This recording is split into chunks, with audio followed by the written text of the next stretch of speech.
Be a part of the best pro wrestling podcast today by supporting the Going In Raw Patreon. You can enjoy access to the live taping of the show, exclusive merchandise, and patron-only episodes, and so much more. Support Going In Raw today. Click the link in the description. This is the glorious one, Bobby Roode, and you're watching Going In Raw.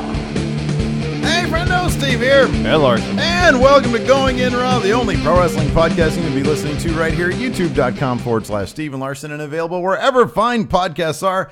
Be sure to hit that subscription button and the little notify bell next to it so you always know when there's new Going In Raw content. We're also available on the Patreon at patreon.com/Steve and Larson, where 48 people are watching right now. 48 people. Hello, everybody on Patreon. And you can watch live Going In Raw 3 times a week. In addition, of course, we've got the Monday show, but the exclusive for patrons, Tuesday, Wednesday, and Thursday. Our recap shows for Raw, SmackDown, NXT, and 205 Live. That's at the $5 a month mark, best value tier. Do we have audio? Do we have audio? We're good. Confirmed we have audio. That's good. And we're also available on the Pro Wrestling Tees at prowrestlingtees.com/Going In Raw. We have lots of great designs, more to come. Today, we're going to be talking about SmackDown. Yeah, SmackDown. We're going to SmackDown Live TV. Yeah, that's right. Kind of odd, right? No retaliation, no Rawtaliation. No, but the specter of Raw's retaliation loomed over the entire episode. They kept cutting those shots of exits and entrances in the arena. Sense of dread. Yes. Yeah. I can't. Do you prefer it that way, or do you want to see? No, I want anticipation. Yeah. I like that Daniel Bryan was like, "Hey, Shane." He was kind of questioning. Yeah. Well, he said he was unhappy with what Shane did, and then to close the episode, he said to Shane, "You know, Raw's retaliation is coming. It might not be tonight, but it's coming. Yeah.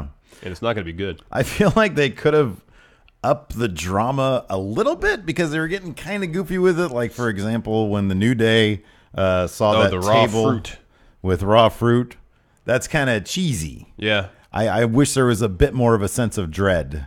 You know? Well, I kind of thought those shots of the doors of the arena kind of provided that a little bit. If there was... I mean, look, I'm not going to start sitting here fantasy booking or anything. It's not really our jobs. But we've done it before. If Raw decided to take... We talked about this yesterday, how cool it would be if they just sent Joe. Oh, I know. If this week, like, one person had been laid out and Raw took a sneakier approach to doing it, where, like, once a week... it would build and build and build, where this week, like, one person would be laid out. And then 3, and then 5, and then the week before, the go-home show. That's when the full invasion full-on comes. war. Yeah, exactly. Yeah. I think that would be kind of more fun, whereas this week it was just kind of dealing with the consequences of what happened the night before, which was kind of cool, which is a good approach as opposed to, like, a full-on invasion. And they addressed the fact that why are heels and faces teaming up? Right. Yeah, that was good. I'm glad they did that. Yeah. This is the Going In Raw Daily Notes. Yeah, that's not what we're doing Once again, now. I'm ill-prepared for the episode today. Not surprising. Anyways, the show did start off with a Shane McMahon promo. Yep, talking about the Raw invasion. # under siege. Is this where he talked about being a kid and learning very quickly early on that if you're going to get in a fight, strike first. Yeah, punch him in the mouth first. That's what he said. And then my favorite thing happened. Oh, Sami Zayn's great. Heel Sami Zayn's fantastic. Sami Zayn came out, and I swear... Every week he goes more and more overboard with his entrance. I know. It's fantastic. Every week when he comes in. This week he did a little drum solo on the stairs. Yeah. He did a good, like, 30-second skanking solo in the ring before he started talking. And he gets all in the face of Shane McMahon, like, uncomfortably close to Shane McMahon. Sami Zayn, like, we should do a freaking power rank every week of, like, who's the happiest person in the WWE. Sami Zayn would be pretty close up there. Yeah. I feel like, because he does seem a lot freer with his heel persona. He's probably having, more fun. B, he's more involved in, he's involved in a storyline. Right. You just want to go and see me skank, huh? I got that coincidental shot right there. That was fun. But no, it was fun. Anyways, he comes out and he says, Shane, he says, me and KO talked about it, and yeah, we're willing to do this, but moreover, you need us to be on Team SmackDown. He said that himself and Kevin Owens would be selfless enough to help out Team Blue for Survivor Series. So Shane says you can have a spot. Well, he said, no, I don't want your help. We don't need your help. But SmackDown is the land of opportunity. Therefore, you'll get a chance in a match tonight. You can fight for it. Yes, Sami Zayn versus Randy Orton. Yes. For the main event. So then we had the New Day versus the current #1 contender to the tag titles, Shelton Benjamin and Chad Gable, with the Usos on commentary. I love the Usos on commentary. Yeah, they're really good. They're really funny. I feel like Benjamin and Gable's tag chemistry is improving quite a bit. Oh, yeah, it is totally. Yeah, it really is. Absolutely it is. Because this was a fun match. Mm-hmm. Gave it a lot of time. Mm-hmm. And then Benjamin and Gable kind of cheated. Well, not really cheated. They cut corners to win. Well, yeah, man. Look, here's the thing. It is interesting. They're preparing for the Usos. And their heels in the best way they know how, because the Usos cut corners. Yeah, they do what it takes to win. There was this great spot where Shelton Benjamin clotheslines Kofi out of the ring. It was right before they went to commercial, and Big E comes over to him and starts pulling bootios out of his tights. That killed me. Because #1, that spill that Kofi took on the outside, that looked kind of nasty. I know. That was on the old man's hips. Yeah, you gotta be careful with the hips. Yeah. Have you noticed any? Are your hips starting to? Oh yeah. Here, we're not that old, man. No, like literally, like I've never encountered really any aches and pains working out anything my waist and up. Right. But if I do too much legs, like my hips hurt. Yeah. Especially my right one. I get a pain that goes from my hip all the way to my rear end. I've been doing a lot more core muscle kind of work, because I've noticed like bending over is a thing now. So I'm like, well, I'm only 30. How old am I now? 39? 39. Yeah, I'm only 39. I'm not that old. You doing I shouldn't deadlifts? Hurt. Nah, I'm not doing that because I need to get a belt for that. Because everything's going to spill out. I'll send you to the link to the one I got. There you go. And so yeah, I've been doing that. But like I noticed, and I think part of it is like, Alabama sleeps between me and Lacey. And so like and then Gypsy will come up there sometimes. She'll cuddle up next to me. So I'm just all sort of contorted in bed. And I think that has something to do with it. That probably would. But, I noticed my hips are achy these days. But, like, I'm a side sleeper, and I always have been. So if like we're on the road or I'm visiting family or something, if the mattress isn't right, that's the first thing that hurts when I wake up in the morning is my hips. Yeah. Here's my thing. When I sleep these days, I need something I need like a second pillow. To put something in a headlock. Yeah, I need to put something in a headlock. Unless I'm on my stomach and I'm like this, I can do this. But if I'm on my side, like if Bama's right here, like I can't do this because I'll probably freaking smother her. I need a pillow under here. You know me, I sleep in the fetal position. Yeah. You've seen that before. Always craving to be in the womb. Guess so. You are, yeah. Anyways, where were we? Yeah, Shelton Benjamin and Chad Gable. Hell of a team. Yeah, they're good. And the finish of this match saw Chad Gable kind of tell Shelton Benjamin, I'm going to toss Xavier Woods your way. I realize he does so what? We're saying Shelton Benjamin wrong. Shelton Benjamin. That's how the Usos are saying. Oh, okay. Hold on. No. Shelton Benjamin. Oh, okay. So Shelton Benjamin. Mm-hmm. Shelton Benjamin. Kicks Xavier Woods in the back. And Gable covers him for the win. Yeah. I mean, look, I like this, man. Look. SmackDown Live did a hell of a job elevating the Usos to the level they're at. Yes. What did we say about when all the other tag teams showed up? They now need to use the Usos and the New Day to elevate. Another team. I can't think of a better team. As many teams as you can. Than Chad Gable and Shelton Benjamin. Oh, agreed. To do that with. They got the clean win. I mean, yeah. Was it dirty tactics? Yeah. Was it cheating necessarily? Just cutting corners. Just cutting corners. I liked it. Get them the win. Get them more promo time with a mic in front of Shelton Benjamin so we can hear what he says. Yes. That's still my thing. Next, we had pretty much the entire SmackDown women's division backstage, kind of arguing a little bit amongst themselves. Mm-hmm. In walks Daniel Bryan and says, all of you are going to be a part of the SmackDown Live Survivor Series team. Yeah. Lana steps forward, and Daniel Bryan says, but not you, Lana. That was great. And Lana, God bless her soul, the rest of the segment didn't go along with anything. She just gave Daniel Bryan murder eyes. Yeah. That was fantastic. I loved it. And then Rusev called out Daniel Bryan on Twitter, I called him a bully. Yep. No, not you, Lana. That was great. I loved it. That was fantastic. And he also said tonight to determine the captain for Team SmackDown Live TV Survivor Series team, there'll be a fatal 5-way. Whoever wins that will be captain. Mm-hmm. Yeah, that was good. After that, we had Fashion Dogs. What? Immediately you knew it was going to be Becky Lynch, yeah. right? It had to have been Becky She Lynch. was itching for a fight on Raw. And they need to give her... And she called out Charlotte for not even being there. I know. I loved it. That was great. Next, Fashion Dogs. Oh, this is fantastic. Yeah, it's fun. I mean, come on, man. Reservoir Dogs. We had Fandango and Tyler Breeze arguing over who got to be Mr. Hot Pink. And Tickled Pink. And Tickled Pink. Tyler Breeze did not want to be Tickled Pink. He wanted to be Hot Pink. So that was good. We had the Ascension involved. I love the slow-mo walking shot where the Ascension go in there. They're trying to give a high five, and Tyler Breeze is ducking it. I like when they walk in and Breezango says, "What are you guys doing? Wasteland stuff?" That's right. That's pretty funny. That was good stuff. They had James Ellsworth tied up. Of course, the infamous scene from Reservoir Dogs. A la Marvin Nash. Marvin Nash. Marvin Nash. He come here. I'm dying here. I'm dying. Oh, that was such a brutal scene. Oh, yeah. Yeah. So anyways, Ellsworth, they're basically kind of interrogating him because he was seen with a briefcase. But, of course, obviously it was Carmella's briefcase. And inside the Money in the Bank briefcase, instead of a contract, it was Ellsworth's dirty drawers, which were completely smeared with... Yeah, there was doo-doo stains on them.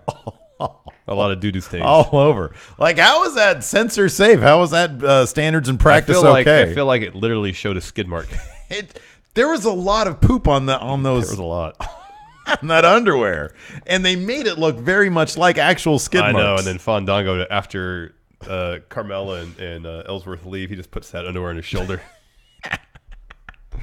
That was disgusting, man. That was actual scat. I wish they would have they needed to pixelate it or something. That was gross. It was pretty funny though. And then of course at the end they hammer home the fact that, you know, what's his face, Connor was saying, because they were like, case closed, and he was like, wait a second, you haven't closed anything. What about whoever trashed your office? What about who attacked you? What about 2B, Bludgeon Brothers? It's obviously the B must be silent. I don't know. It was a lot of fun. You had to watch it to enjoy it. Next up, we had Daniel Bryan and Shane McMahon. Seeds of discontent from Daniel Bryan being sowed with him and Shane McMahon. Yeah, Daniel Bryan unhappy. Not happy about this Raw invasion thing. Hey, Daniel, guess what? I'm kind of with Shane on this one. I don't get why you have a problem with this. What are your feelings about this? Daniel Bryan just wanted to be in the loop. Oh, yeah. Since they are the two authorities on SmackDown Live, I would understand why Daniel Bryan would be upset about Shane going solo, even though Shane, you know, in the power structure, he's higher. Right, yeah. Nonetheless, throughout their tenure as heads of SmackDown, they've largely worked together. Yeah, that's true. So I think Daniel Bryan unhappiness is justified. He just wants communication. Yeah. Yeah, but I can kind of see Shane's point of view. You know, Daniel Bryan, vegan, you know. No, he's sort of a pacifist. Hey, man, you've seen him throw elbows on a guy who wasn't selling for him. Yeah, that was a long time ago, though. Nonetheless, it's in him. Yeah, it's in him. There is plenty of aggression within Daniel Bryan. And then his time with Ellsworth. he, you know, it's funny because there's like, wasn't there like an episode of Ride Along with those two? So I think so. So I know they're like, you know, they're cool or whatever, but man, his acting job with Ellsworth, my God, it really came off like he wanted to completely destroy Ellsworth. Yeah. So yeah, I don't know. That's going to be interesting. Where do you see that playing out? How do you see that going, you know, story-wise? Daniel Bryan not being happy? Is there a swerve of some sort? I like that they set up some threads. Yeah, no, me too. You know? I mean, if you want to look long-term, this could be Daniel Bryan's out when his contract's up next year. I feel like that's going to be an emotional moment because it's not going to be just all of a sudden he's gone. I think they're going to give him the stick and let him say what he wants to say. Oh, I hope so, and I hope they really milk the moment. Because I think they do. Yeah, I know. What a cynical bastard you are. it can get some good ratings. No, man, I'm all about for the emotional moment. Well, the emotional moment will translate into huge ratings. All right. I'm not saying that's why I want to see it. I'm speaking from the perspective of WWE. Oh, okay. They're the cynical ones. Yeah. Ooh. Well, yeah, the whole retirement thing was totally a cynical thing. Yeah. Yeah, that was terrible. Anyways, Baron Corbin versus Sin Cara. Sin Cara notched another victory over the U.S. champion. So why did the ref stop this? I thought as long as you're not in the corner, you can hit someone in the head as much as you want, and there's not a 5 count. Well, okay, here's my problem with it. Why wasn't this a TKO on the part of Baron Corbin? That's what I thought it was victory. at first, yeah. But then the commentary team was saying, no, Baron Corbin didn't respect the ref's 5 count. Yeah. But Sin Cara wasn't in the corner. I didn't know. There wasn't a situation where a clean break was necessary. Yeah. Yeah, I don't know. So Corbin was DQ'd for just throwing too many elbows at Sin Cara's head. Poor reffing decisions. Yeah, it really was. Yeah, that's what it was. So afterwards, Corbin hits Sin Cara with end of days outside the ring. So I guess this whole feud continues. Mm-hmm. You think really? You think that's going to keep doing? As long as keep having these wonky finishes. Yeah. If it's anybody but Sin Cara, I guess But it's Sin Cara. Are they really going to give him a title shot? No, not a serious one at least. Not why wasn't this a title shot? I don't know. You know, like he won last week. That should have been if you win, you get a title shot. Yeah, no, I agree. Right? Oh, go ahead. Is this so to the point that everybody's like, well, Sin Cara he's not going to be a champion. I don't know. They're getting meta with this again. I do like that Baron Corbin, when he walked to the ring, was shoving his belt in people's faces. I know. I like that's his thing. You know what I really want to produce? And I'm pretty sure we can ask our good friendo, Matthew E. Williams, Esquire, the legalities of this. Couldn't we produce a shirt that, like, I could draw a pretty cool wolf, and then it says, "You're not me"? You're not me? Yeah. We could do that. Did he ever actually say that on Twitter?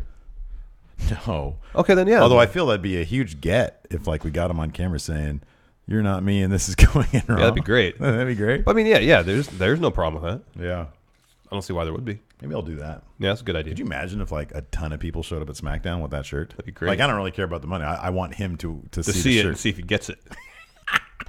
Because a lot of people it would be great if, like, there was a whole group of people wearing that shirt. This will never happen, by the way. Like, sitting ringside as he's walking to the ring, and he just looks at them and reads, "You're not me."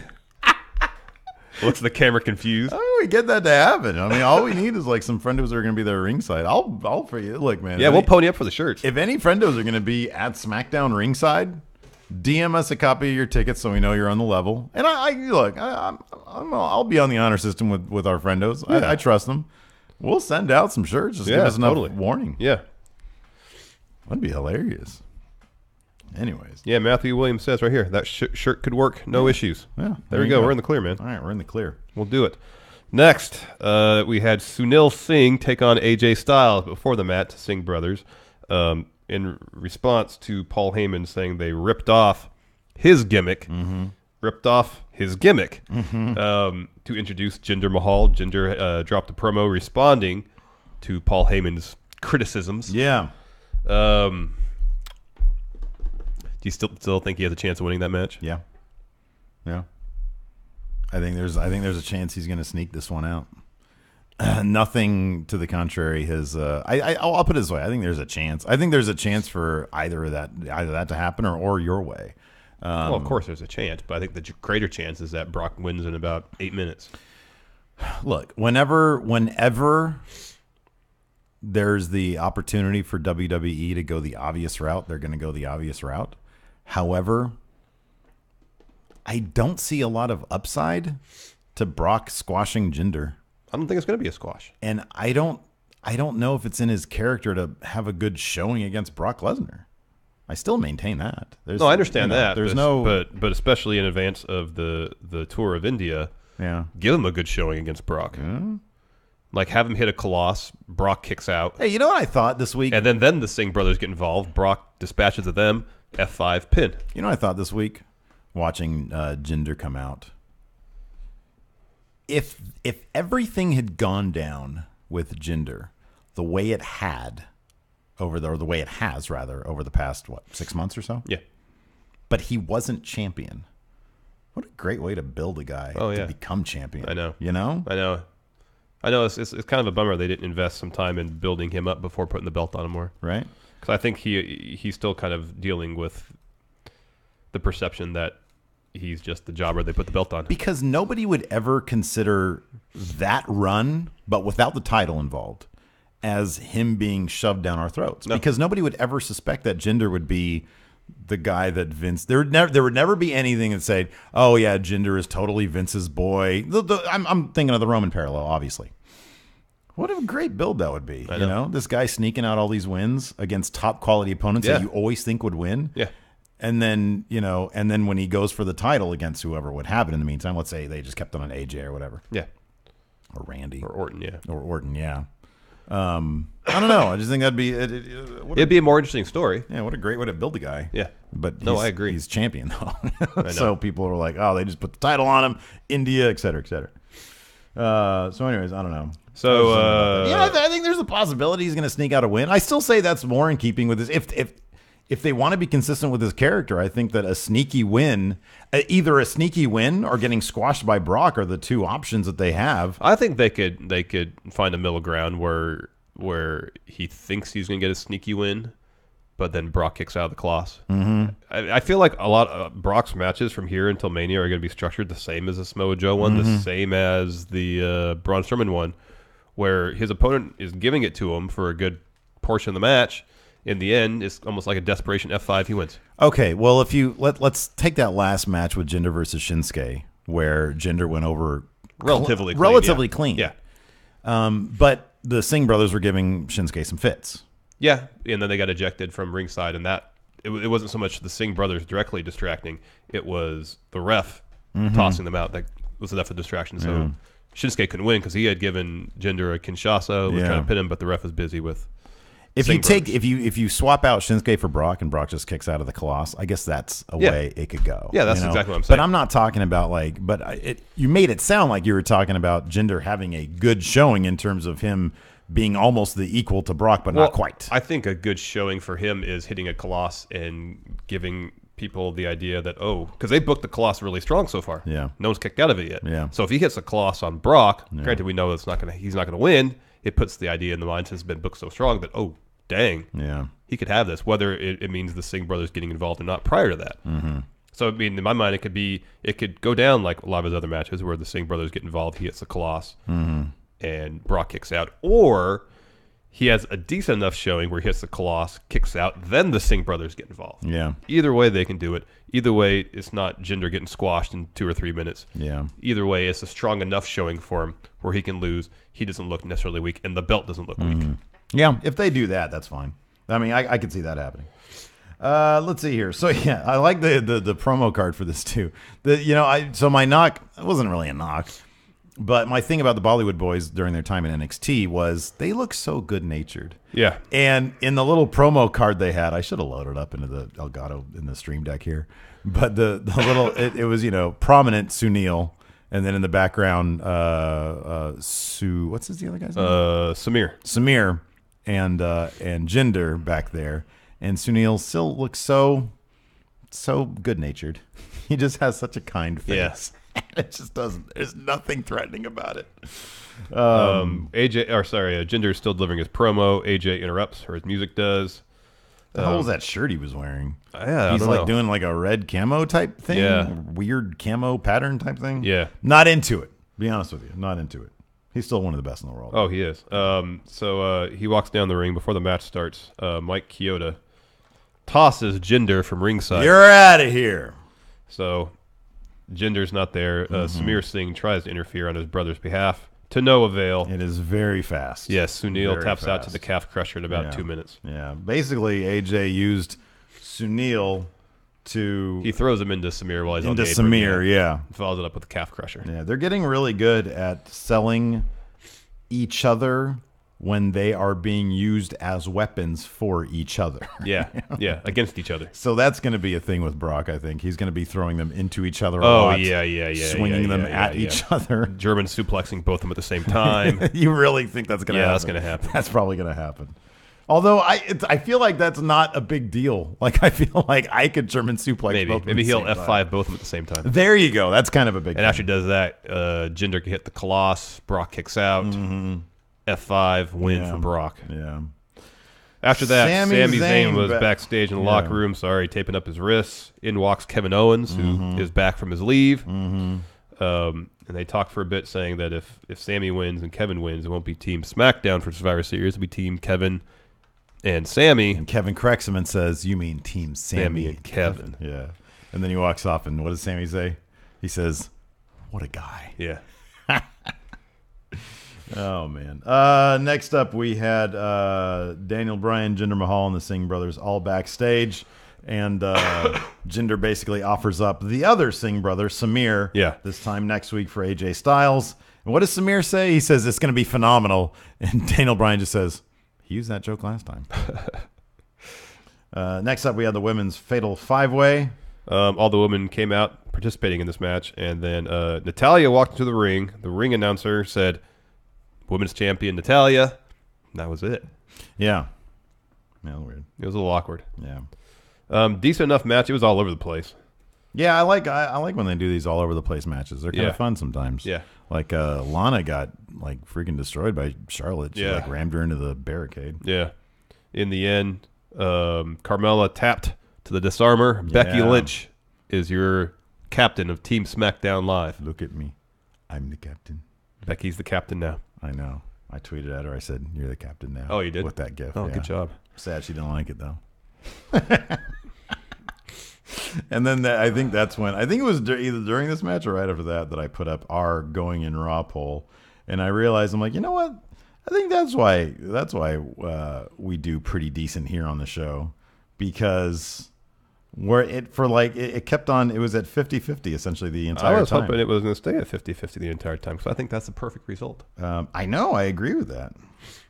I think we wouldn't be nearly as successful if it was like 60-40 or 70-30, because nobody wants to see just one guy they like and then have to deal with another guy they don't like. Yeah. Where is that damn poll? I want to see what it's at right now. We got like a lot of votes for that too. Yeah.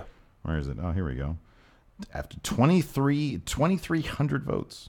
And it's only at 51-49, which could be a matter of, a difference of 5. Well, literally, it could be a difference of one vote. Yeah, could be. Next, Bludgeon Brothers video package. I'm still not into this. This is dumb. You know what bums me out about it? I actually probably would be more into it just on the basis of how cheesy it is. But I just get so sad because of Luke Harper.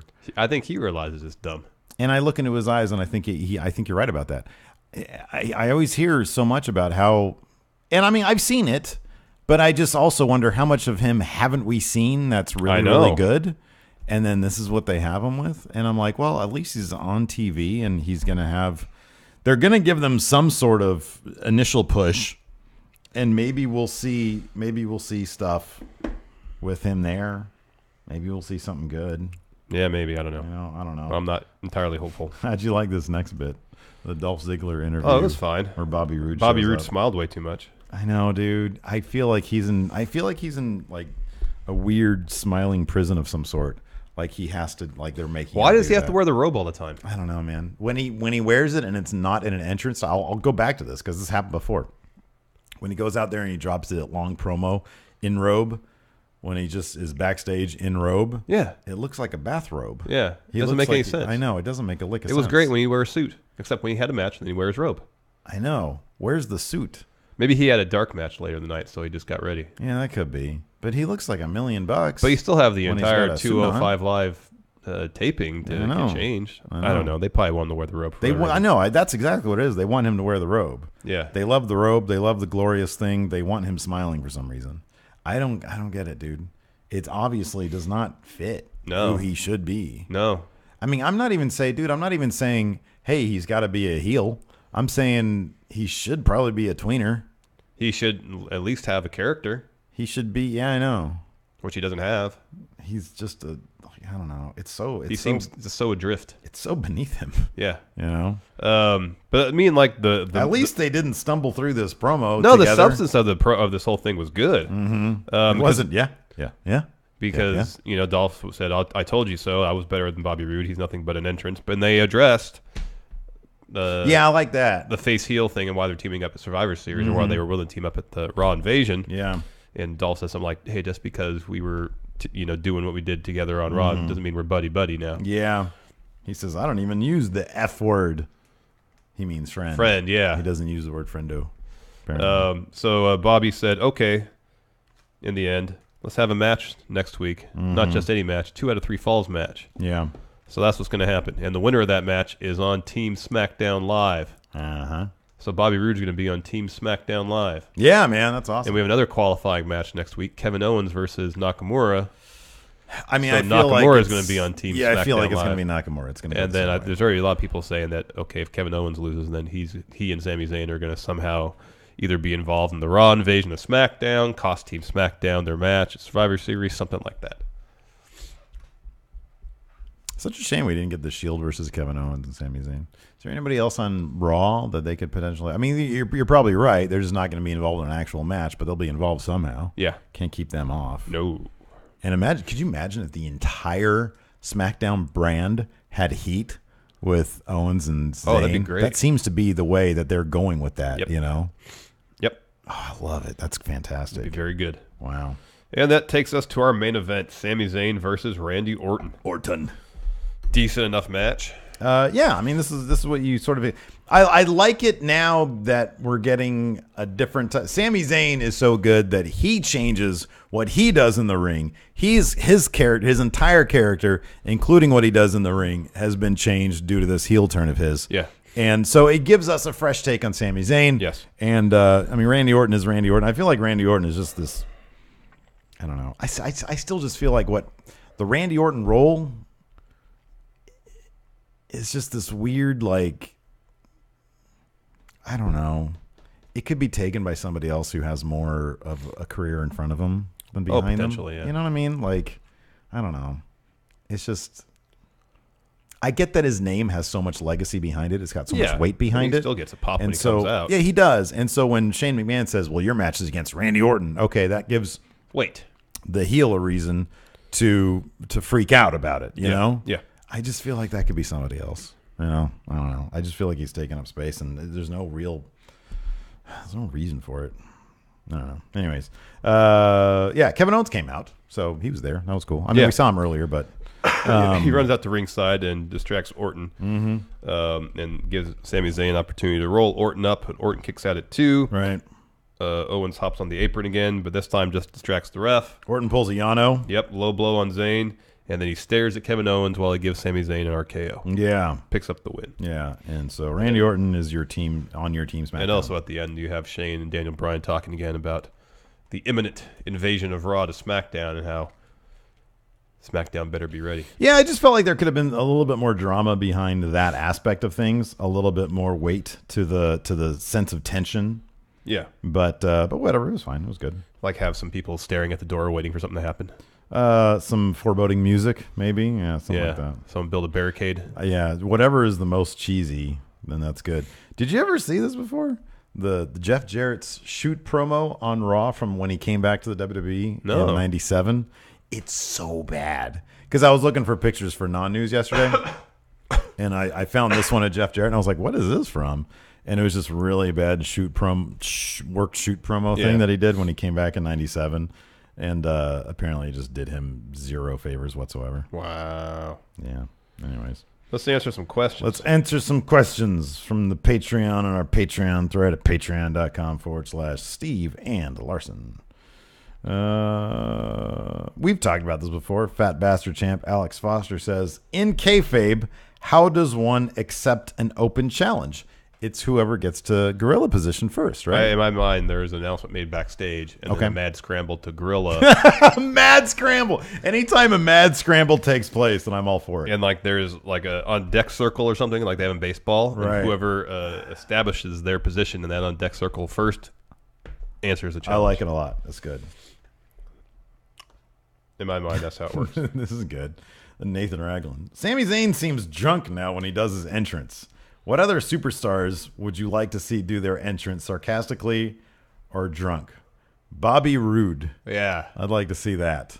Just an overdoing it, Bobby Roode. Dean Ambrose. Oh, there you go. That's a good one. I like that.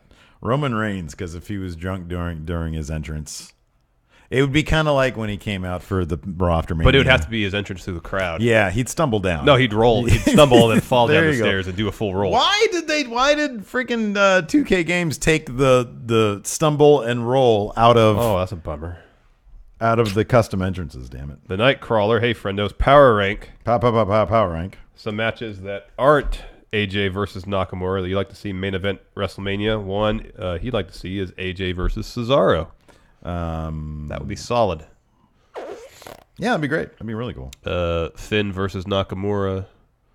AJ versus Finn. Wait, what Finn is this? versus Power ranking Lesnar. what? Matches that aren't AJ Styles versus Nakamura. Oh, main event for WrestleMania. Braun versus. I'd take Braun versus Lesnar again. Yeah, I'd take Braun that. goes over. That'd be good. That'd be good. In fact, we have a question. Kane versus Big Show. Kane versus Undertaker. There you go. Someone asked later on that if hear me find it. Here we go. Tommy T. Hey, friendo. So obviously, I don't want to wish any harm on anyone, but my question is, what happens if 2 weeks before the Rumble, Roman gets hurt and is out for at least 9 months? Fantasy book what happens during WrestleMania season, who takes his place and beats Brock, considering that's the last date on Brock's contract. Does Roman getting hurt change the outcome of the Rumble? I hate to say it, but that would be one of those situations where it would be so... I would never want Roman to get hurt. I don't want anybody to get hurt. But it would be like, oh, man, this is cool because now we don't know. Yeah. Now it could be anybody. It could be anything. They'd have to scramble and they'd come up with something more creative than just Roman winning again and heading to WrestleMania. Because Let's really power feel rank. that's how it's Power gonna rank. go. Power rank. Power rank. Pow, pow, pow, pow. A new opponent for Brock Lesnar to face at WrestleMania. I mean, Braun stands out to me as Yes, number Braun one. needs to be man. number one. That's number one, right? Yeah. I would say Braun. I would say Seth. Okay. Seth is reliable. Yeah. Seth Finn is Balor. reliable. Yeah. Samoa Joe. Oh, Joe. Yeah. And Nakamura.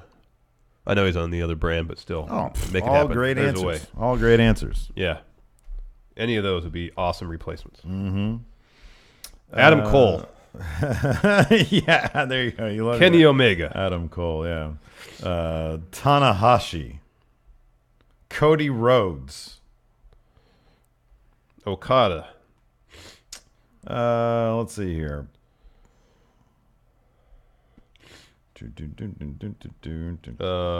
Double T. Hey, guys, my question is, do you guys think anyone on the roster is underappreciated? Rusev, Double T feels, is underappreciated by management, and Orton is really underappreciated by some fans. Those are just two that come to mind for me. Orton is underappreciated by fans? I don't think so. He gets a larger pop than his more recent contributions to wrestling really deserve. That's a very diplomatic way of saying it. Rusev, yes. Rusev is underappreciated by management. I think Orton is overappreciated by management, Yeah. to be honest with you. Rusev is the number one answer, though. Totally underappreciated. Yeah. Oh, this is great. Alex C. Since Sami is such an obnoxious a-hole, should he vape on his way to the ring? 1,000,000 times yes. Yeah, that's great. Wubba Lubba Bullet Club. Hey, friendos, do you think Sami and Kevin not being on the SmackDown Survivor Series team can lead to them turning on SmackDown and going over to Raw, since there's rumored that Owens was heading to Raw? Yeah, if they really cost SmackDown a win, yes. Yeah. You know what'd be great is if they get kicked out of SmackDown by SmackDown, like everybody on the brand basically says, we're gonna Not work until they're gone, essentially. yeah. So they work a deal to send them over to Raw. They become so cancerous to Raw that they do the same thing. Then they go to NXT. How great would that be? That'd be funny. As sort of like a mini storyline. That'd be fantastic. And they get kicked out of NXT, and then they'd start their own promotion. Yeah. Sean Hulver, if you could change one thing about SmackDown, what would it be? I noticed they don't use the crane as much. That's gone. I know. It's awesome. Still need to change the opening graphics. I would change. I would do this, and it's a small change, but I think it'd be an essential one. I'd have the entrances be the picture-in-picture, as opposed to the match. Yeah, I agree. I mean, I'm less. I care less about that than you do. But when you have the entrance on TV, and then during the match you cut to it, should the entrance is so non-essential. I know. You know. I know, especially if it's like a title match, and then you shouldn't have picture-in-picture going on during a title match. Yeah. Pineapple Pizza Champion Sergeant Major Cool. Hey, friendos, do you think they're going to do another SmackDown Live Evasion on Raw next week, or will they hold off and do a Raw Evasion on SmackDown? Yeah, we didn't really talk about this. This is a good question. So on Raw, I would think that Raw is simply going to focus. I don't think we're going to get another SmackDown Evasion on Raw. We're going to focus on rallying of the troops, them figuring things out. Yes. I think that's what we're going to see. What we're going to see on Raw, at least, if anything, is just maybe an occasional person from SmackDown popping up just to do promo type stuff. Like, I wouldn't be surprised if Jinder shows up on Raw between now and Survivor Series. Yeah, that's different. I mean, that's outside the scope of the team versus team thing. Yes. So I could see that. But in terms of the Under Siege thing, I would doubt we're going to see any SmackDown crossover onto Raw until Raw has done some sort of Rawtaliation. Yes, agreed. Hamza Halal, should the WWE address rumors and reports made on dirt sheets? They do sometimes. Stuff like Neville, for example. They have. Like Enzo's backstage heat, they reference that. Yeah, they do it when it's appropriate. Yeah, you know, and they think they can exploit it for story. When it serves story, they do. Yeah. The cat Daryl Takahashi. What are the odds of another superstar shakeup after Survivor Series? With it being so close to Mania, I'd expect just something after Mania. Yeah, because you got to figure they got the Rumble is like just around the corner after that, and so you want all your pieces in place for that. Yes. What is up with Woke and Minato? He wants us to power rank the top 5 assignments. Tom Phillips. He's on his honeymoon. Oh, he's on his honeymoon. Yeah. Oh, okay. That's good. Good for him. Yes. He's able to patch things up. Let's see here.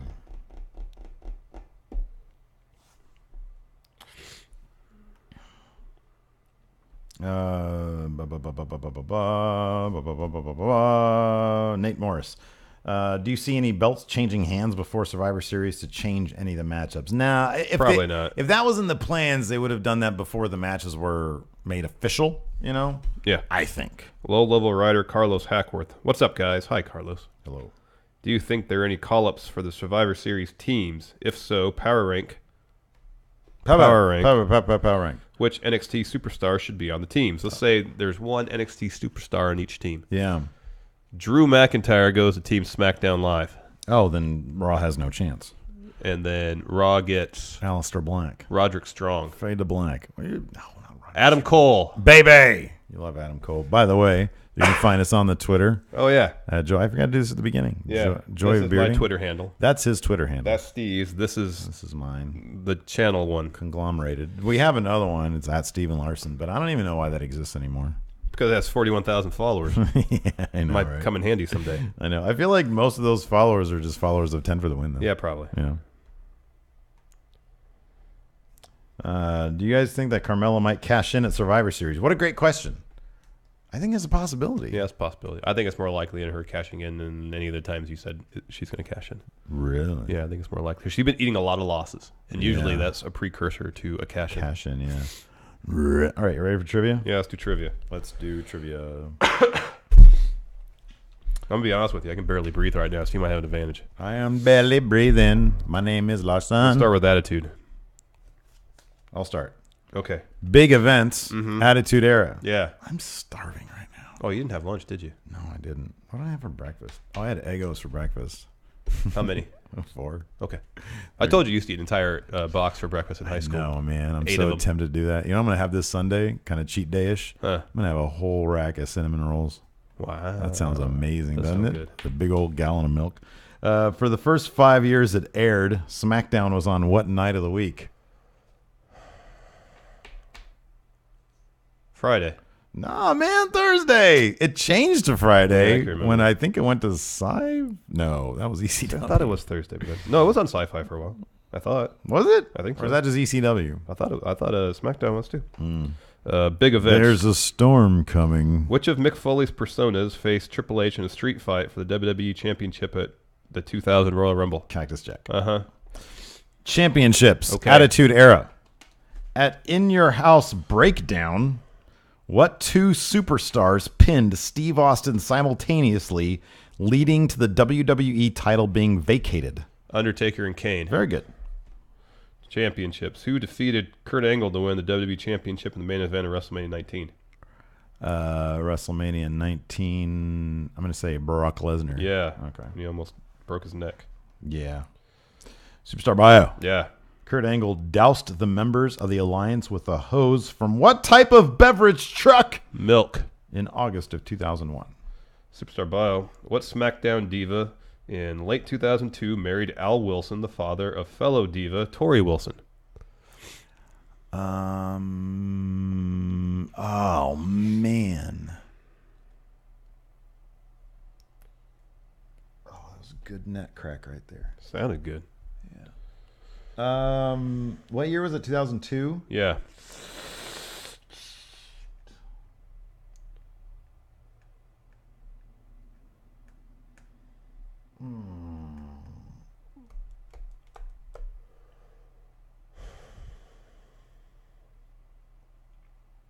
God dang it, man.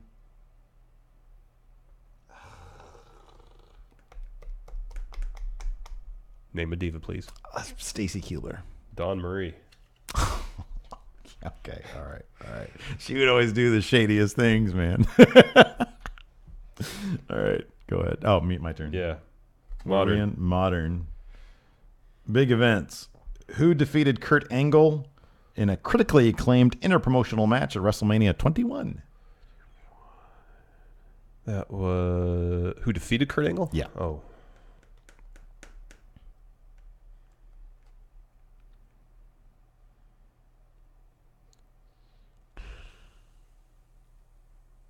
Eddie Guerrero. Shawn Michaels. That's what I was there for. HBK versus Kurt Angle. Oh. WrestleMania 21? Mm-hmm. I thought Kurt Angle won that match. He had HBK in the ankle lock forever. Yeah, and I thought HBK tapped out. Evidently he did not. Oh. Although that probably would have been my answer too. Let's find out. Let's see if it's the moops, man.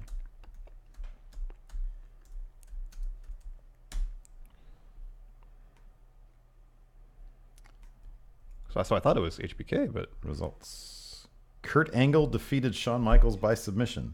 Who defeated Kurt Angle? It says Shawn Michaels.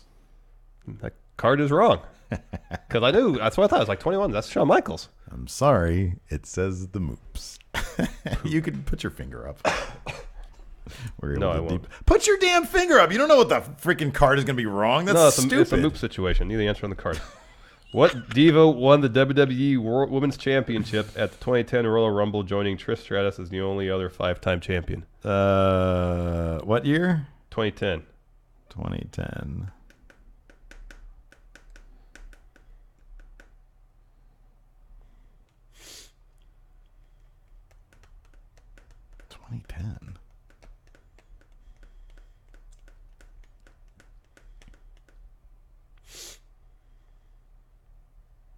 Lita? Mickey James. Oh, okay. Yeah, I was going to say that too. Whatever. Who became World Heavyweight Champion a third time by beating Rey Mysterio and the Great Khali in a triple threat match at Unforgiven 2007. Yeah, I know. It's one of these. Rey and Khali? Yeah. Batista. Yeah, very good. Who defeated Lita for the Women's Championship at Unforgiven 2006, her last match before retiring from full-time competition? Trish Stratus. Yeah. Okay. What superstar in 2012 got fans chanting, yes? Oh, that's Daniel Bryan. Very good. What WWE legend attacked CM Punk immediately after Punk beat John Cena for the WWE Championship at SummerSlam, weakening Punk for Alberto Kevin Del Nash. Rio? Yes, we tie. We tie. You just pick a No, card. I'm not gonna take That card. was so Moops. stupid. It's a moops situation. Some moops. The moops. Anyways, patrons, be sure to stay tuned because we've got another exciting edition of Chat Trivia. Cards right there. Cards are ready to go. My notes are ready to go, where I write down who's got the questions right. Anyways, that's it for the show today. Thanks for tuning in, and until next time, we'll talk to you guys later. Goodbye.